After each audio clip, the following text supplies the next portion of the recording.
কিয়ামতের বিভীষিকা ময়দানে তিন শ্রেণীর মানুষ কিয়ামতের বিভীষিকা ময়দানে তারা সেদিন ভীত হবে না, তারা সেদিন কষ্ট পাবে না, তারা সেদিন সম্মানিত হবে। জোরে বলেন সুবহানাল্লাহ।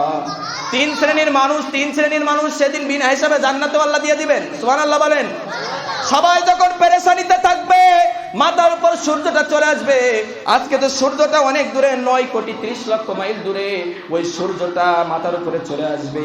এই দৃশ্যটা আপনাদেরকে কিভাবে বোঝায়? এমন দৃশ্য শুরু হয়ে যাবে, ভাত যেমন আকায় আপনারা দিন, আপনাদের স্ত্রী আপনাদের মেয়েরা যখন ভাতগুলো আকায় দেয়, মাড়গুলো যখন উতলায় যায়, এগুলো যেমনি পড়তে থাকে, ওইভাবে করে কিয়ামতের বিভীষিকা ময়দানে জাহান্নামের ওই আযাব হওয়ার আগে কিয়ামতের বিভীষিকা ময়দানে আল্লাহ রাব্বুল আলামিন সূর্যটাকে কারো এক হাত, কারো দেড় হাত, কারো আধা হাত উপরে দিয়ে দিবে।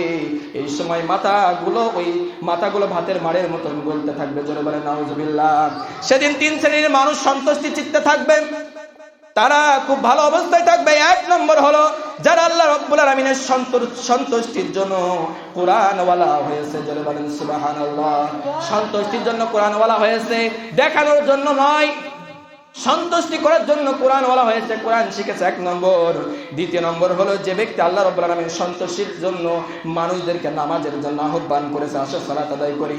সন্তানকে সালাতের জন্য বলেছে, সন্তান যাও মসজিদে যেতে হবে, আল্লাহর ফরজ বিধান এটা পালন করতে হবে। সালাতের জন্য মানুষদেরকে দাওয়াত দিয়েছে, পাড়া প্রতিবেশীকে দাওয়াত দিয়েছে, চায়ের দোকানের মানুষদেরকে দাওয়াত দিয়েছে।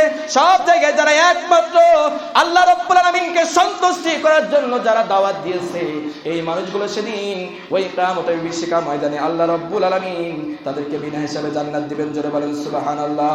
তিন নম্বর এবং শেষ নম্বর হলো যে ব্যক্তি আল্লাহ এবং তার বান্দার হক নষ্ট করে না, আল্লাহর হক নষ্ট করে না, বান্দার হক নষ্ট করে না, এই সব মানুষকে আল্লাহ রাব্বুল আলামিন সন্তুষ্টি চিত্তে সেদিন বিনা হিসাবে জান্নাতে দিয়ে দিবেন। জোরে বলেন সুবহানাল্লাহ। তাহলে এই সন্তুষ্টি চিত্তে যে তিনটা আমল করলাম, বললাম, যত আমল বলেছে আল্লাহ রাব্বুল আলামিন আমাদেরকে বোঝার তৌফিক দান করুন। সকলে পড়ছে আল্লাহুম্মা আমিন।